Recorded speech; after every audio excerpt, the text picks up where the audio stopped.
चलिए स्टार्ट करते हैं revision of internal audit.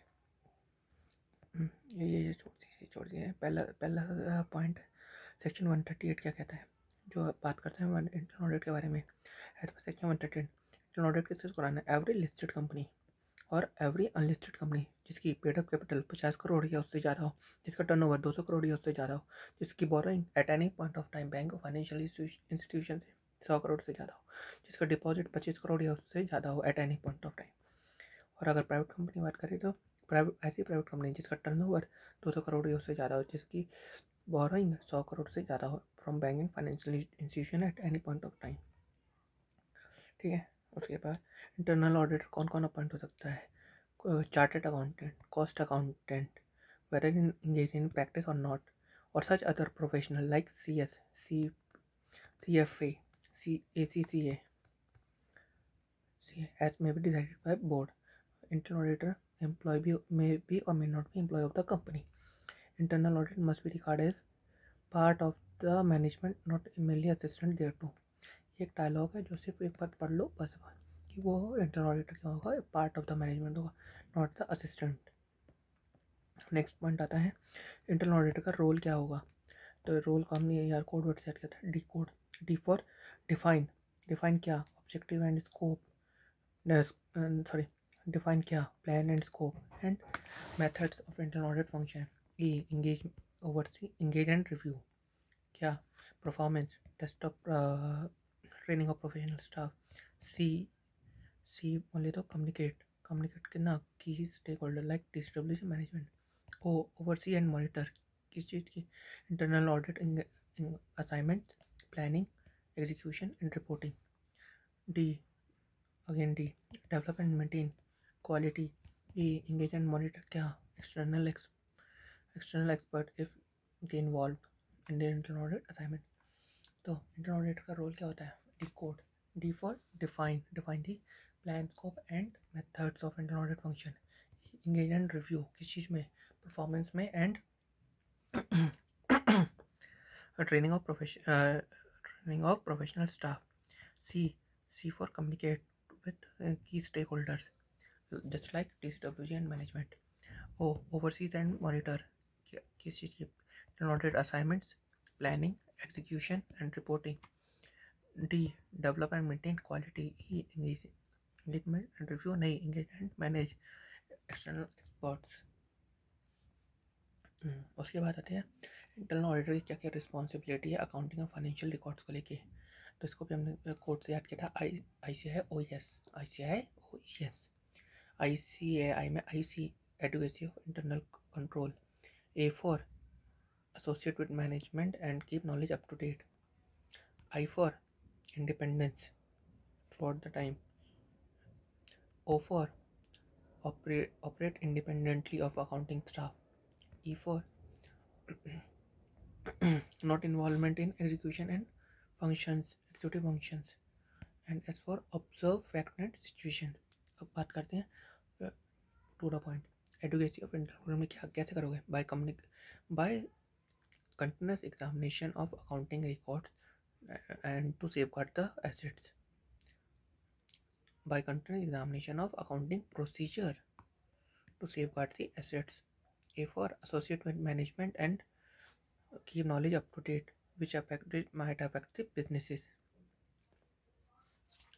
I for independent, keep enjoy independent status at all the time. O for operate independently of accounting staff.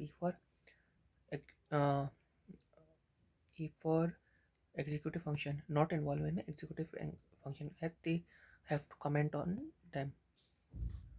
As for observe facts and situation and bring them to notice of authority who never know about them, and critically analyze the policies of management, draw the attention towards the deficiencies. ये याद रहेगा। अब next आते हैं management function and the scope of internal audit. Management function याद नहीं, समझो बस इसको। कंपनी है तो वहाँ पे इंटरनल ऑडिट तो होगा, प्लस ऑडिट कमेटी हो सकती है। अगर ऑडिट कमेटी कंपनी में तो इंटरनल ऑडिट और ऑडिट कमेटी होगी। अदरवाइज इंटरनल ऑडिट और बोर्ड ऑफ डायरेक्टर होंगे, ये दोनों मिल या और अगर कुछ कंपनी नहीं है अदरवाइज है तो पार्टनर, ओनर, इंडिविजुअल पर्सन जो भी रिस्पॉन्सिबल है इंटरनल ऑडिट कराने के लिए वो था। तो ये सारे मिलके क्या डिफाइन करेंगे, SFM, स्कोप, फंक्शंस, मेथड्स। अब इसको डिफाइन करने के लिए हमें दो चीज़ ध्यान रखनी है, फाइनेंशियल एक्टिविटीज़ और ऑपरेशनल एक्टिविटीज़। इसके लिए प्रॉपर, अब फाइनेंशियल एक्टिविटीज़ तो क्रॉस हो गया, अब एक्चुअल में क्या ध्यान रखना है, कवर बोले तो कवरेज, CO मतलब coverage, V for value, E for efforts, R for risk. Coverage all auditable areas and उनकी defined timelines. Whether the internal audit provides value to the business, E for effort involved in the conducting internal audit, effort जो लगेंगे internal audit करने में, R for risk, underlying the business processes and risk appetite to the organizations। बस उसके बाद अगला question आ सकता है, इंटरनल ऑडिट किस किस एरिया में होगा, तो 7 एरिया है। इंटरनल कंट्रोल सिस्टम, जहाँ पे इंटरनल कंट्रोल है, इंटरनल कंट्रोल सिस्टम का इंटरनल ऑडिट हो सकता है। सेफ गार्ड ऑफ एसेट्स का इंटरनल ऑडिट हो सकता है, मतलब इंटरनल ऑडिट का काम है एसेट का सेफ गार्ड चेक करना, इंटरनल कंट्रोल सिस्टम चेक करना, कंप्लाइंसेस चेक करना, इंफॉर्मेशन रेलिवेंट लेवल है वो चेक करना, ऑर्गेनाइजेशन स्ट्रक्चर चेक करना, रिसोर्सेज की यूटिलाइजेशन चेक करना और achievement of goals and objective check करना। अब पेपर में ऐसा तो आएगा नहीं कि डायरेक्ट क्वेश्चन कि कहाँ काम है, पेपर आएगा इंटरनल कंट्रोल सिस्टम को इंटरनल ऑडिट चेक करेगा तो उसमें क्या चेक करेगा, तो इसमें वो क्या करेगा, असेस क्या करेगा, define operating efficiency and effectiveness of internal control system to strengthen internal control environment. इसमें आप 3-वे बिल का एग्जाम्पल भी दे सकते हो, 3-वे मैचिंग का। दूसरा कंसिडर करके चलेगा अपने रिव्यू में, अब ये IC को रिव्यू करेगा, असेस करेगा कि design, operating efficiency, effectiveness of IC throughout system. तो इसके लिए वो इसकी कुछ लिमिटेशन हुई, तो consider the limitation of the IC, और if IC exercise throughout the year है कि नहीं, अगर if not, if any breakdown happens, pay special attendance on that. ठीक है, बस यही लिखा है इसमें और कुछ नहीं है। सेव एसेट के लिए physical verification, segregation of duty, physical verification, segregation of duty, all the assets are accounted properly, all the assets are accounted for fully, and IC for internal audit मतलब internal control for intangible asset को भी review करके चलेगा। Physical verifying the existence of asset, review the segregation of duty is in place, or ensure that all the assets are accounted fully for safeguarding the asset against losses. Also review the control system for intangible assets. Compliance और इसमें कुछ है नहीं, पर भी read कर लेते। It is essential that enterprise comply with the PPPR plan, procedure, policies and law and regulation. It is essential that enterprise comply with the relevant policies, plan, procedure, law and regulation। ठीक है, उसके बाद दूसरा examine the system of periodical review of existing policy, review दूसरा है short में बोले तो review of existing PPP, particularly when there is a change, and तीसरा combining the result of review of adequacy of system and result of compliance test to evaluate the effectiveness of former or point out specific weakness and suggest remedial actions। Information relevant and reliable है कि नहीं, इसके लिए internal review करेगा information system to evaluate the reliable integrity of the financial and operating information, usefulness of the report ये छोड़ सकते हो आप। ऑर्गेनाइजेशन स्ट्रक्चर में क्या चाहिएगा, 5 बातें हैं। पहला, ऑर्गेनाइजेशन स्ट्रक्चर कैसा होना चाहिए, एग्जामिन करेगा चार्ट, ऑर्गेनाइजेशन चार्ट को, तो check structure is simple and economical, 1 employ do not report to 2, मतलब dual should not be dual responsibility, if it is happen then primary responsibility should be defined। 1 senior, कितने का span of control क्या है entity का, और how activities are grouped, and head office management staff के जो authority है और जो ऑपरेटिंग यूनिट यानी ब्रांच लेवल के स्टाफ के जो ड्यूटीज़ है वो ओवरलैपिंग नहीं होनी चाहिए। तो रीड करते ही चलते हैं। पहला internal auditor should examine the organization chart to check whether the organization structure is simple and economical. दूसरा क्या है, internal auditor should examine whether there is a unity of command, that is whether each person report only to one superior. If the dual responsibility cannot be avoided, the primary responsibility should be specified. तीसरा, internal auditor should examine the reasonableness of the span of control of each executive, मतलब number of subordinate and executive control. चौथा, he should review the manner in which activities are grouped together, for managerial together. And fifth, in order to see that the responsibility of managerial staff of headquarters do not overlap the chief executive of duties of chief executive of operating units, यानी branch level. Utilisation of resource, तो पहला जो भी standard बनी है वो proper होनी चाहिए, उनके मेथड्स सही होनी चाहिए, अजम्पशंस, मेथड्स एंड अजम्पशंस, और जो भी रीज़न ऑफ वेरिएंस आ रहे हैं वो नोट करो. क्या प्रॉपर स्टैंडर्ड इस्टेब्लिश होनी चाहिए to measure the economic efficiency, to efficient and economical use of resources. Method क्या इस्टेब्लिश कर रहे हैं, assumptions for setting and reason of variance. और इंटरनल ऑडिटर ये सब चीज़ें चेक करेगा. Proper standard establish to measure for efficient and economical use of resources. Method of establishing, assumption of setting, reason of variances क्या क्या है. यहाँ से भी बढ़ावा देते हैं. The internal auditor should check whether proper operating standards and norms have been established for measuring the economical and efficient use of resources. The internal auditor should review the methods of establishing standards. He should also review the examine the assumption while setting the standard to ensure that appropriateness and necessary. While there is a wide divergence, मतलब differences between the actual and standard performance, reason may be considered. उसके बाद goals वगैरह. Overall objective कैसा होना चाहिए, clearly stated and attainable होना चाहिए. ठीक है. उसके बाद ऑब्जेक्टिव कैसे होने, प्रिसाइज क्वान्टिफाइबल टर्म्स में होने चाहिए. बजट्स बनने होने चाहिए और प्लान फ्लेक्सिबल होना चाहिए ताकि to permit the such improvements. Integrative objective या आप छोड़ सकते हो, क्वालिटीज छोड़ सकते हो. उसके बाद आता है इंटरनल ऑडिट एंगेजमेंट. पहले प्रोसेस की बात करते हैं. कोई भी प्रोसेस, ऑडिट में प्रोसेस कैसे है, क्लाइंट मीटिंग होती है, प्लानिंग होती है, प्रोसीजर होता है, उसके बाद एविडेंस कलेक्ट करते हैं, उसके बाद कंक्लूजन ड्रॉ करते हैं, उसके बाद रिपोर्टिंग करते हैं. तो क्लाइंट मीट में क्या करते हैं हम, understanding knowledge of the business planning में प्लान बनाते हैं. प्रोसीजर जो हम लगाते हैं, एनालिटिकल हो गया, सैम्पलिंग हो गया, एविडेंस हो गया, डॉक्यूमेंटेशन हो गया, वो सब इसी में आता है. एविडेंस रिलेवेंट और रिलायबल होने चाहिए. ठीक है. और उसके बाद रिपोर्टिंग. तो आइए देखते हैं. obtain knowledge of about business. Client meet with the key stakeholder, obtain knowledge about the business and environment. उसके उनके एक्सपेक्टेशन क्या, their expectation, और obtain understanding of law and regulation जो इंडस्ट्री पे क्लाइंट पे लगती हैं. IT application और various business document like financial statement और SOPs वगैरह. उसके बाद हम प्लानिंग है. प्लानिंग में क्या देखेंगे कि जो स्कोप है वो अप्रूव होना चाहिए BOD और TCWG के द्वारा. जो प्लान हमने बनाया है, share with the KMP, detail audit plan and उसका शेड्यूल, मतलब उसका टाइमलाइन जब खत्म होगा उसको हमें KMP के साथ शेयर करना है. KMP बोले तो CFO. और फिर meeting with the key stake holder and share detail of system. और हमें meeting with the key stake holder and और हमें बताना पड़ेगा ना कौन कौन से सिस्टम के एक्सेस रिक्वायर्ड है.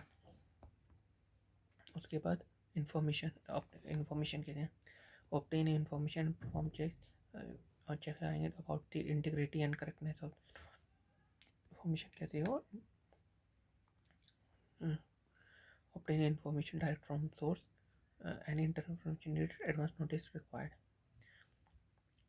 ऑडिट चेक मतलब audit procedure, analytical procedure SIA 5, SIA 6, sampling SIA 5, evidence 320 as per SIA 320, documentation as per SIA 330.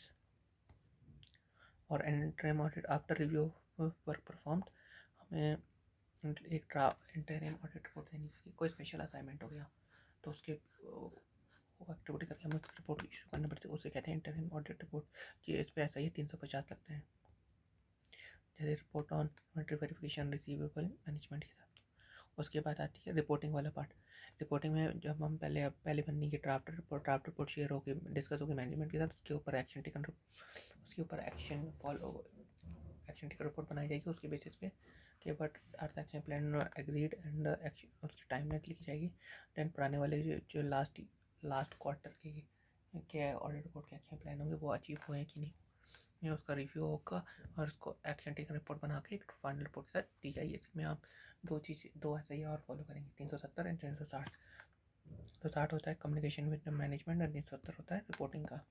370 के बारे में डिटेल में आप और पढ़ेंगे आगे नीचे।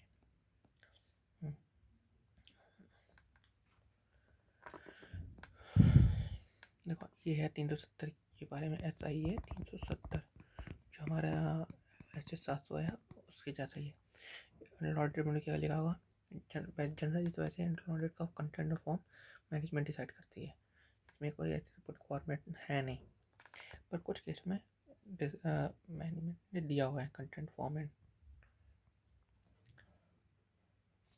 कंटेंट फॉर्म कैसे होनी है, based on the professional judgement होना चाहिए इन कंसल्टेशन विद ऑडिट बोले तो client, input from other key store and input from other key stake holders. पर उसमें बेसिक क्या चीज़ें होनी चाहिए, ऑस्कर होना चाहिए। ऑस्कर बोले objective and scope of assignment, objective and scope of assignment क्या है।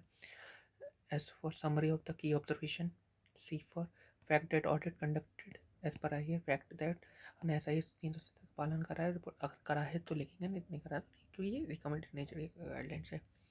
A for nature of assurance, अगर कोई अश्योरेंस दे रहे तो करेक्टिव एक्शन क्या रिक्वायर्ड।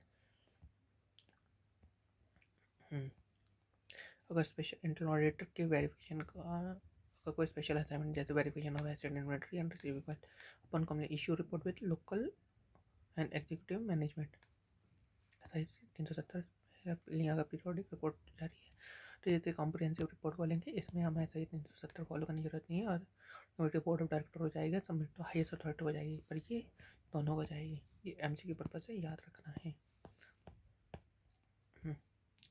अब इंटरनल ऑडिट रिपोर्ट देता हमें और कौन कौन सी बातों का ध्यान रखना है कि हमने कौन कौन से प्रोसीजर परफॉर्म करे, एविडेंस कलेक्ट करे, कैसे कौन कौन basis of internal audit report का base procedure perform, evidence collect and conclusion conduct as per ऐसा ही। अगर स्टेटमेंट लिखने की आई है कंडक्टेड एज पर ऐसा ही है।